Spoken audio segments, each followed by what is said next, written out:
وہ وقت یاد کرنے کے لائق ہے جب عمران کی بیوی نے کہا کہ اے پروردگار، جو بچہ میرے پیٹ میں ہے میں اس کو تیری نظر کرتی ہوں، اسے دنیا کے کاموں سے آزاد رکھوں گی، تو اسے میری طرف سے قبول فرما، تو سننے والا ہے، جاننے والا ہے۔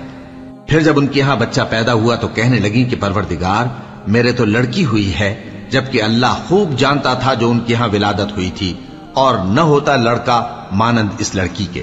اور کہنے لگی میں نے اس کا نام مریم رکھا ہے، اور میں اس کو اور اس کی اولاد کو شیطان مردود سے تیری پناہ میں دیتی ہوں۔ تو اس کے پروردگار نے اس کو پسندیدگی کے ساتھ قبول فرمایا اور اسے اچھی طرح پرورش کیا، اور زکریا کو اس کا کفیل بنایا۔